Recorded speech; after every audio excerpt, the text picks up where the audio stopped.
ఈ సినిమా అక్కినేని నాగేశ్వరరావు గారి కెరియర్‌లో మొదటి డ్యూయల్ రోల్ మూవీ.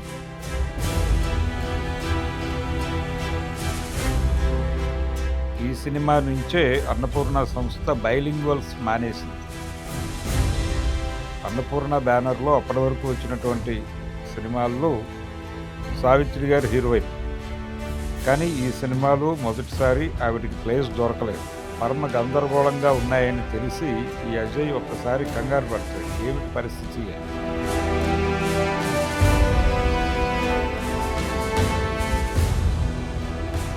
తీరా చూస్తే తన కారు కింద పడినటువంటి వ్యక్తి అతను అచ్చు తనలాగే ఉంటాడు. డబ్బులు ఉన్నా 100 సమస్యలు ఉన్నాయి, డబ్బులు లేకపోవడమే సుఖం అని నేను అనుకుంటున్నాను అంటాడు. అజయ్, విజయ్ గాను మారి వీరి ప్లేస్కు వారు, వారి ప్లేస్కు వీరు వెళ్తారు. ఈ డ్యూయల్ రోల్ సినిమాలన్నిటికీ ఇదే పునాది.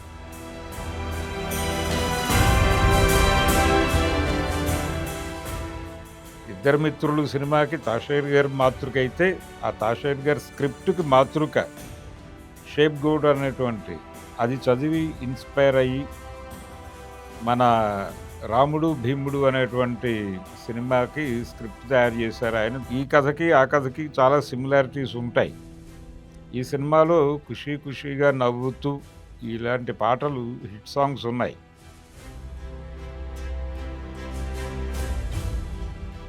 మొదటిసారి దాశరథి గారు పాట రాశారు. ఒక ఖవాలీ సాంగ్ కూడా ఉంటుంది ఆయన రాసింది. ఇద్దరు మిత్రులు అనేది ఒక ఫీస్టు. ఇది కూడా 25 వారాల సినిమా, 175 రోజుల సినిమా. ఈ సినిమా తర్వాతే అక్కినేని నాగేశ్వరరావు గారు హైదరాబాద్కు షిఫ్ట్ అవ్వడం, మధుసూదన్ రావు గారి పిన్ని గారి పేరు మారుటి తల్లి, ఆవిడ పేరు అన్నపూర్ణ, నాగిరెడ్డి గారిని కలిశారు విజయవాహిని స్టూడియో. నిన్ను చూస్తుంటే చాలా అసూయగా ఉందయ్యా, భలే సినిమా తీసావు అన్నాడట. విజయ బ్యానర్లో షావుకారు దగ్గర నుంచి ఆయనే హీరో. అలాంటిది గంగామంగాలో ఆయన ఉండడు, కృష్ణ శోభన్ బాబులతో తీశారు ఆ సినిమా.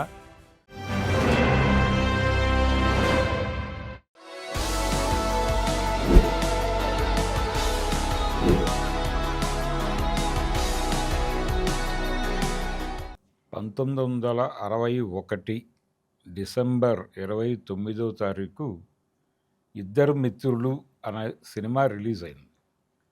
ఈ సినిమా అక్కినేని నాగేశ్వరరావు గారి కెరియర్లో మొదటి డ్యూయల్ రోల్ మూవీ.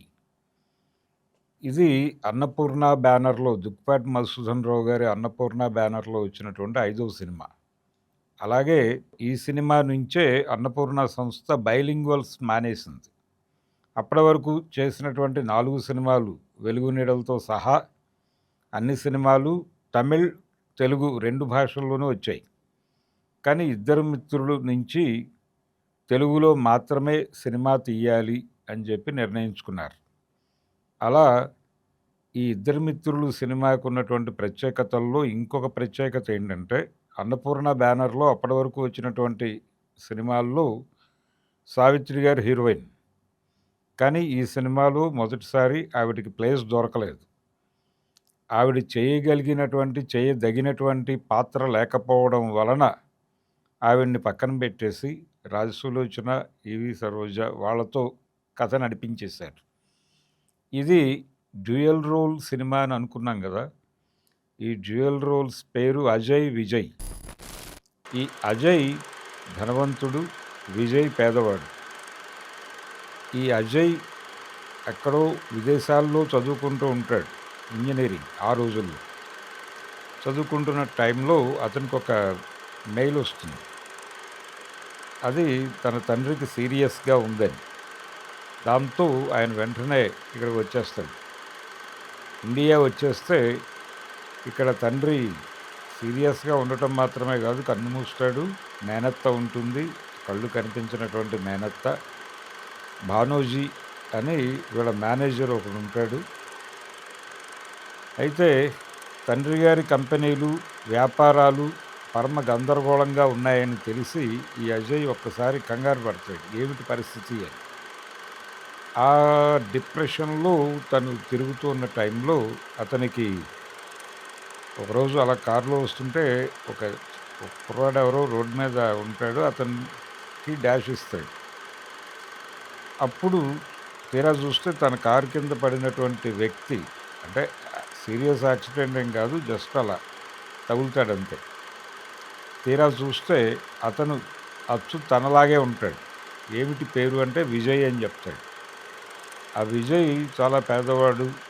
తన చెల్లెలు, పెళ్ళి, ఇల్లు, కష్టాలు ఈ ఈ ఆర్థికంగా లేకపోవడం అంటే డబ్బులు లేకపోవడం వలన జీవితం గందరగోళంగా ఉంది అనేటువంటి అభిప్రాయంతో ఉంటాడు.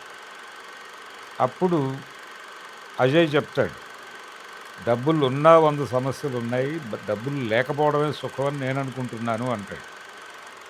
లేదు లేదు, డబ్బులుంటే ఏదైనా సరే చాలా ఈజీగా సాల్వ్ చేయొచ్చు అన్నట్టు ఇతను మాట్లాడతాడు విజయ్. కానీ అజయ్ దాన్ని ఖండిస్తాడు. నీకు నా సమస్యలు చూస్తే డబ్బులున్న వాళ్ళకి ఇన్ని కష్టాలు ఉంటాయా అని చెప్పి జన్మలో డబ్బులు ఉండాలి అని కోరుకోవు అంటాడు. సరే ఒక్కసారి మీరు అటు నేను ఇటు మారదామా అని చెప్పేసి ఒక ప్రపోజల్. ఈ ప్రపోజల్లో భాగంగానే విజయ్ని అజయ్ గాను, అజయ్ విజయ్ గాను మారి వీరి ప్లేస్కు వారు, వారి ప్లేస్కు వీరు వెళ్తారు. అక్కడ కళ్ళు కనిపించని మేనత్త కూడా విజయ్ని గుర్తించేస్తుంది ఇతను అజయ్ కాదు అని. దాంతో ఇతను కొంత కంగారు పడతాడు, కానీ అజయ్ కన్వే చేస్తాడు ఆవిడకి. లేదు లేదు, ఇది వ్యూహాత్మకంగా తీసుకున్నటువంటి నిర్ణయం, ఇతను అలాగే ఇక్కడ తచ్చాడుతూ ఉంటాడు, మీరు పట్టించుకోవద్దని మేనత్తతో చెప్తాడు. ఆవిడ కూడా సరే అంటుంది. ఆ తర్వాత విజయ్ అక్కడ చేరిన తర్వాత అజయ్ కష్టాలకి కారణం భానోజీ అని చెప్పి ఆయన తెలుసుకుంటాడు, చెప్తాడు. ఈ క్రమంలోనే ఆ భానోజీ కూతురుతో ప్రేమలో పడతాడు. ఈ ఈ కథని ఇలా చెప్పుకుంటుంటుంటే అనేక సినిమాలు గుర్తొస్తాయి. రాముడు భీముడు గుర్తొస్తుంది. అలాగే ప్రతి జనరేషన్లోనూ ప్రతి సూపర్ హీరో ఇలాంటి కథతో సినిమాలు చేయటం మనకు గుర్తొస్తుంది. చిరంజీవి గారి రౌడీ అల్లుడు గుర్తొస్తుంది. ఇంకా చాలా సినిమాలు గుర్తొస్తాయి. అంటే ఇలా డ్యూయల్ రోల్, దొంగ మొగుడు దాదాపుగా ఇలాగే నడుస్తుంది. ఇలా అనేక సినిమాలు వచ్చినాయి మనకి. ఈ డ్యూయల్ రోల్ సినిమాలన్నిటికీ ఇదే పునాది.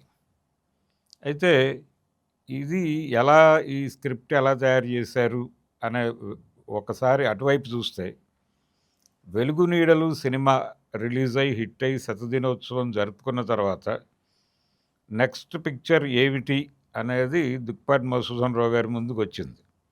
ఆ రోజుల్లో సినిమా తీయాలనగానే ముందు ఒకసారి కలకత్తా వెళ్ళేవాళ్ళు. వెళ్ళి ఆ టైంలో ఆడుతున్నటువంటి బెంగాలీ సినిమాలు చూసి వాటిలో తమకు నచ్చినటువంటి సినిమా రైట్స్ కొనుక్కుని మెడ్రాస్ వచ్చేసి దాన్ని తెలుగుకి మార్చటం ఎలా అనే దాని మీద కసరత్తు జరిపి దాన్ని తెలుగు నేటివిటీకి తీసుకొచ్చి ఒక స్క్రిప్ట్ తయారు చేసి దాన్ని సెట్స్ మీదకి తీసుకెళ్ళేవాళ్ళు. ఇది కార్యక్రమం. అందులో భాగంగానే వెలుగు నీడల సద్దినోత్సవం అయిపోయిన తర్వాత దుక్పాటి మధుసూదన్ రావు గారు, అలాగే నవయుగ చంద్రశేఖరరావు గారు, వీళ్ళిద్దరితో పాటు పిఏపి సుబ్బారావు గారు బయలుదేరి కలకత్తా వెళ్ళారు. కలకత్తా వెళ్ళి అక్కడ తాషేర్ ఘర్ అనేటువంటి సినిమా ఆడుతోంది అప్పుడు. ఉత్తమ్ కుమార్ యాక్ట్ చేసినటువంటి డ్యూయల్ రోల్ సినిమా అది. అది చూశారు. అది ఆ డైరెక్టర్కి డెబ్యూ మూవీ. ఆ సినిమా అక్కడ చాలా పెద్ద విజయవంతమైన సినిమా. వీళ్ళు దిగినటువంటి లాడ్జి నుంచి ప్రతి ఒక్కరూ ఆ సినిమా గురించి చెప్తున్నారు. తీరా సినిమా చూసిన తర్వాత ఇది తెలుగు నేటివిటీకి తీసుకురావడం కొంచెం ఇబ్బందితో కూడుకున్న పని. అలాగే ఈ సినిమా తెలుగులో తీసిన ఆడియన్స్కి కన్వే కాకపోవచ్చు అన్న ధోరణిలో చంద్రశేఖరరావు గారు, పిఏపి సుబ్బారావు గారు భావిస్తే, లేదు దీన్ని తెలుగుకి అడాప్ట్ చేయొచ్చు అని కాన్ఫిడెంట్గా దుక్పాటి మధుసూదన్ రావు గారు చెప్పారు. చెప్పి ఆయన ఆ రైట్స్ తీసేసుకుని ఇమ్మీడియట్గా మెడ్రాస్ వచ్చేసిన తర్వాత కె విశ్వనాథ్ గారిని, అలాగే కుర్రపాటి గంగాధరరావు గారిని కూర్చోబెట్టి, తను కూర్చుని ఆదుర్తి సుబ్బారావు గారిని కూడా కూర్చోబెట్టి, ఈ సినిమాని మన హక్కులు కొన్నాం కాబట్టి తెలుగులో తీయబోతున్నాం, ఎలా తీయాలో ఆలోచించండి అని చెప్పి ఒక 3 కీలక సన్నివేశాలు ప్రధానంగా తీసుకొని మిగిలిన కథంతా వీళ్ళ పద్ధతిలో అల్లేసుకున్నారు. ఈ అల్లేసుకుని జస్ట్ ఆత్మ వరకు తీసుకున్నారు అక్కడంతే. మిగిలిందంతా వీళ్ళ అల్లికే. ఇలా ఈ స్టోరీ డిపార్ట్‌మెంట్ వారు కథని తయారు చేసిన తర్వాత అప్పుడు ఆర్టిస్టు సెలక్షను, ఇతర వ్యవహారాలు మొదలైనయి. ఆ విధంగా అయితే ఈ 'డ్యూయల్ రోల్' సినిమాని కెమెరాతో తెర మీద చెప్పగలిగినటువంటి కెమెరామెన్ ఎవరు? 'సెల్వరాజు' గారు. ఆయనకి కూడా వినిపించారు కథ. ఆయన డెఫినెట్‌గా ఇది చెయ్యొచ్చు అన్నాడు. దాదాపుగా ఇందాక ఈ 'తాషేర్ ఘర్' సినిమాకి మాతృక ఒకటుంది. 'ఇద్దరు మిత్రులు' సినిమాకి 'తాషేర్ ఘర్' మాతృక అయితే, ఆ 'తాషేర్ ఘర్' స్క్రిప్ట్‌కి మాతృక 'షేప్ గోడ్' అనేటువంటి ఒక ఇంగ్లీష్ నవల. ఈ 'స్కేప్ గోట్' అనేటువంటి నవల ఆధారంగానే అది చదివి ఇన్స్పైర్ అయ్యి మన 'రాముడు భీముడు' అనేటువంటి సినిమాకి స్క్రిప్ట్ తయారు చేశారు ఆయన, డివి నరసరాజు గారు. అది దీనికి ఈ కథకి ఆ కథకి చాలా సిమిలారిటీస్ ఉంటాయి. అలా ఆ నవల నుంచి ఇన్స్పైర్ అయ్యి ఆయన ఒక ధోరణిలో రాశాడు. ఆ 'రాముడు భీముడు' విడివిడిగా అక్కడ కూడా ఒక ధనవంతుడు, ఒక పేదవాడు. పేదవాడికి ఉండే కష్టాలు పేదవాడికి ఉంటాయి, ధనవంతుడికి ఉండే కష్టాలు ధనవంతుడికి ఉంటాయి. వీరిటు వారటు మారటం అనేది అనుకోకుండా జరుగుతుంది, వీళ్ళకి తెలియకుండా. ఇక్కడేమో తెలిసి జరుగుతుంది. తెలిసి వ్యూహాత్మకంగా మారతారు ఇక్కడ. అక్కడేమో తెలియకుండా అక్కడికి వారు ఇక్కడికి వీరు చేరతారు. చేరిన తర్వాత మిగిలిన గొడవంతా ఒకటే. అక్కడ కూడా బావగారు ఆస్తిని కాజేయటానికి చేసేటువంటి ప్రయత్నాలు, ఈ వ్యవహారము, అక్కగారు మాట్లాడలేని పరిస్థితి, ఈ వెళ్ళినటువంటి భీముడు అక్కడ వ్యవహారాలన్నీ చూసి వాళ్ళని కంట్రోల్లోకి తీసుకొని రావటం, ఇదంతా దాదాపు ఒకటే. అయితే అక్కడ రామారావు గారు, ఇక్కడేమో నాగేశ్వరరావు గారు, వీళ్ళ ప్రకృతి, వీళ్ళ మేనరిజమ్స్ ఇవన్నీ కలిసి ఆ సినిమాని ఈ సినిమాని విడివిడిగా చూపిస్తాయి. కానీ ఆత్మలోకి వెడితే మనకి స్కేప్ గోట్ అర్థమవుతుంది. ఇది ప్రధానంగా ఈ సినిమా కథకి సంబంధించి, ఇద్దరు మిత్రులు కథకి సంబంధించి.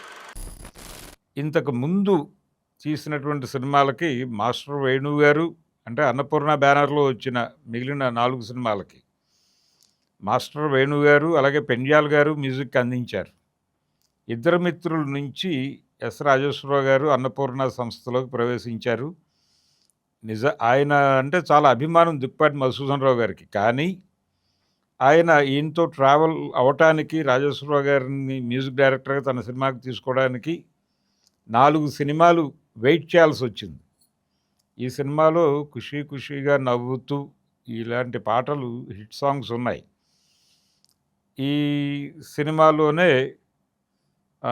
మొదటిసారి దాశరథి గారు పాట రాశారు. ఒక ఖవాలీ సాంగ్ కూడా ఉంటుంది, ఆయన రాసింది.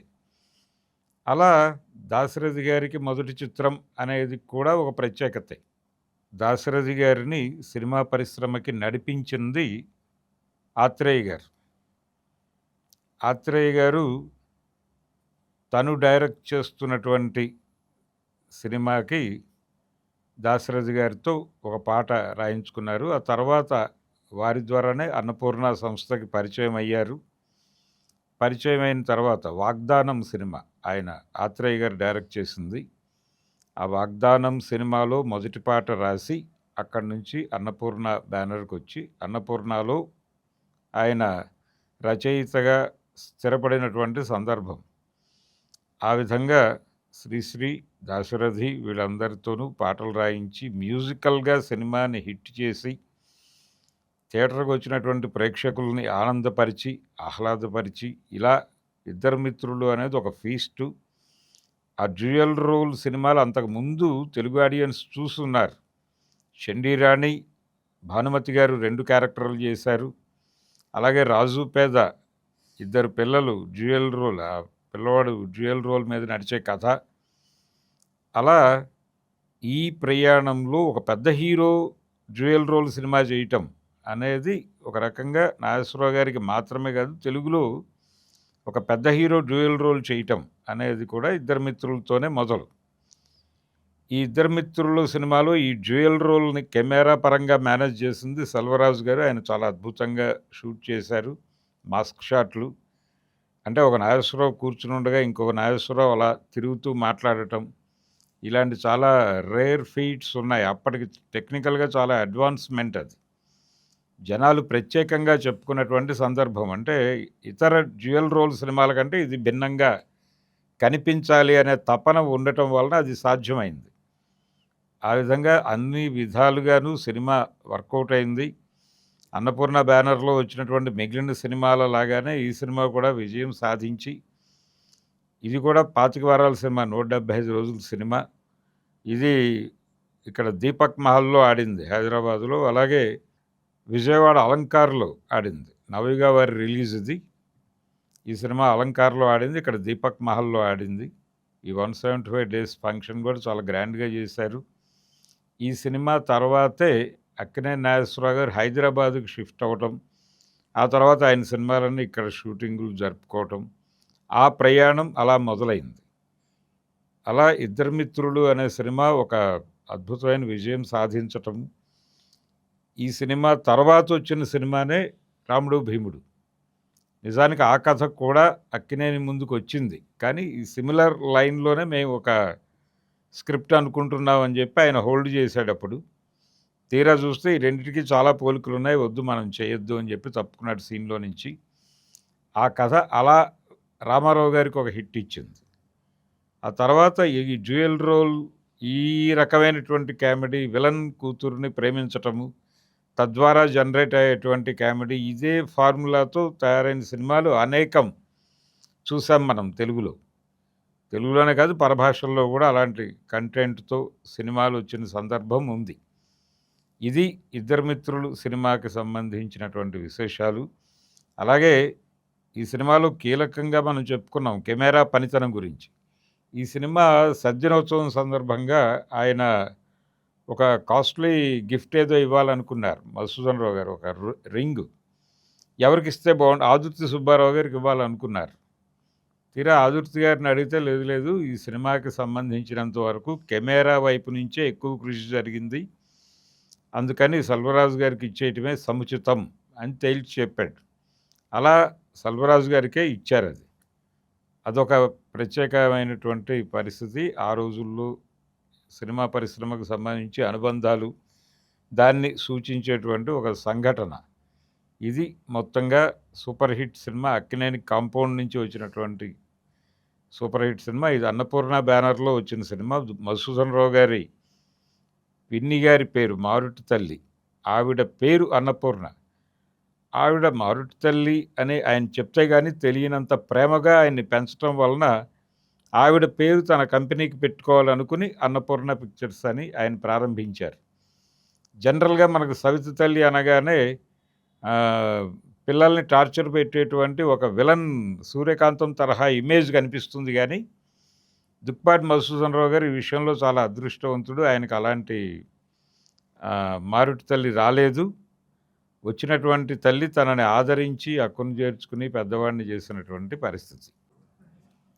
అలాగే 'ఇద్దరు మిత్రులు' సినిమా కంప్లీట్ అయిపోయిన తర్వాత ఆ సినిమా షూటింగ్‌కి సంబంధించినటువంటి బిల్స్ క్లియర్ చేయటం కోసం దుక్పాటి మధుసూదన్ రావు గారు నాగిరెడ్డి గారిని కలిశారు. విజయవాహిని స్టూడియో. కలిస్తే ఆయన సినిమా చూశాను ప్రివ్యూ. నిన్ను చూస్తుంటే చాలా అసూయగా ఉందయ్యా! భలే సినిమా తీశావు అన్నాడట. అలాగే కేవీ రెడ్డి గారైతే ఈ సినిమా చూసి స్ట్రెయిట్‌గా ఆదుర్తి సుబ్బారావు గారి దగ్గరికెళ్ళి కావలించుకుని, బా తీశావు, కమర్షియల్ సినిమా, చాలా బాగుంది, చాలా ఎంటర్‌టైనింగ్‌గా ఉంది అని అభినందించారట. ఇది ఒక అంశం అయితే, ఈ సినిమా కోసం ఈ స్క్రిప్ట్‌ని వెండితెర నవలగా రాయించి విడుదల చేశారు. ఈ వెండితెర నవల రాసింది ముళ్ళపూడి వెంకట్రమణ గారు. ఆ రోజుల్లో వెండితెర నవల అని ఒక కాన్సెప్ట్ ఉండేది. అంటే కథ చెప్పేస్తే జనాలు సినిమాకి రారేమో అనేటువంటి ఒక భయం ఈ రోజుల్లో కనిపిస్తుంది. సినిమా లీకేజ్ లేకుండా చూసుకోవాలి, ఏ సీను లీక్ కాకూడదు, అలాగే ఎవరైనా సినిమా గురించి మాట్లాడితే కథ చెప్పేస్తున్నారు అని చెప్పి ఈవెన్ రివ్యూలో కూడా కథ చెప్పేస్తున్నారు అనేటువంటి గొడవ ఉంది. అంటే జనాల్ని చాలా లాక్ చేసి థియేటర్‌లోకి వచ్చాక మాత్రమే చెప్పాలి అనేటువంటి పద్ధతి. కానీ ఆ రోజుల్లో వెండితెర నవలలు అని సినిమా స్క్రిప్ట్‌ని నవలగా రాయించి రిలీజ్ చేసేవాళ్ళు. అది చదివి ప్రిపేర్ అయ్యి సినిమాకొచ్చేవాళ్ళు ఆడియన్స్. అలా ఈ సినిమాకి సంబంధించిన వెండితెర నవలని ముళ్ళపూడి వెంకటరమణ గారితో రాయించారు. ఆ నవల రిలీజ్ అయినటువంటి 15 రోజుల్లోనే రీప్రింట్‌కెళ్ళింది. ఇది ఒక సెన్సేషన్ అయితే, ఈ సినిమాని పంపిణీ చేసినటువంటి నవయుగ సంస్థ మేనేజర్‌గా ఉన్నటువంటి కాట్రగడ్డ నరసయ్య గారు, ఆ నవల చదివి సినిమా చూసి, నిజానికి ఇడ్లీ కంటే చట్నీ బావుంది అన్నాడట ఆయన. అంటే ఆయన ఉద్దేశంలో ఏంటంటే, సినిమా కంటే కూడా నవల చాలా బావుంది అని. అది చాలా కాలం పాటు ఇండస్ట్రీలో చెప్పుకున్నటువంటి సందర్భం.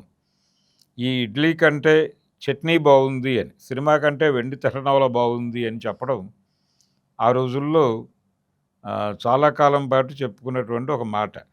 ఇది కూడా ఇద్దరు మిత్రులకు సంబంధించి. అలాగే మనం ఇందాక చెప్పుకున్నాం. సావిత్రి గారికి ఈ సినిమాలో ఛాన్స్ రాలేదు అని. ఇలాంటి సందర్భం చాలామంది ఆర్టిస్టులు ఆ రోజుల్లో కంపెనీలకి పర్మనెంట్ ఆర్టిస్టులు రెగ్యులర్‌గా బ్యానర్‌లో సినిమాలు చేసేయటం. ఏ సినిమా తీసినా వీళ్ళుంటారు అని గ్యారంటీ ఉండేది. అలాంటి సందర్భం ఒకసారి రేలంగికొచ్చింది. ఏ సినిమా విషయంలో 'విజయ' బ్యానర్‌లో 'గుండమ్మ కథ' సినిమాలో రేలంగి గారు కనపడ్డారు. రమణారెడ్డి గారు ఉంటాడు. దాంతో రేలంగి లేకుండా అప్పటి వరకు 'విజయ' సినిమా లేదు. ఆయన గాయపడ్డాడు. ఇదేంటి నాకు క్యారెక్టర్ లేకుండా చేశారు అని చెప్పి ఆయనకి కోపం వచ్చింది. నాగిరెడ్డి గారితో కోప్పడ్డాడు. ఏంటండి ఇలా చేశారు అని చెప్పి బాధపడ్డాడు. అయిపోయింది అక్కడితో. ఆ తర్వాత అదే పరిస్థితి కొంత గ్యాప్ తర్వాత రామారావు గారికొచ్చింది. 'విజయ' బ్యానర్‌లో 'షావుకార్' దగ్గర నుంచి ఆయనే హీరో. అలాంటిది 'గంగామంగా'లో ఆయన ఉండడు. కృష్ణ, శోభన్ బాబులతో తీశారు ఆ సినిమా. ఆ సినిమా అనౌన్స్‌మెంట్ వచ్చినప్పుడు నరసరాజు గారితో రామారావు గారు అన్నారట, "చూసారా రాజుగారు, రామారావు లేకుండా ఒక 'విజయ' సినిమా తయారవుతోంది" అని. అంత అటాచ్‌మెంట్ ఉండేది ఆ రోజుల్లో సంస్థలతో, హీరోలకి, అలాగే టెక్నీషియన్స్‌కి. ఇది టోటల్‌గా 'ఇద్దరు మిత్రులు' అనే సినిమా, దాని నేపథ్యము, అలాగే ఆ సినిమా లోపల విషయాలు, బయట విషయాలు కూడా.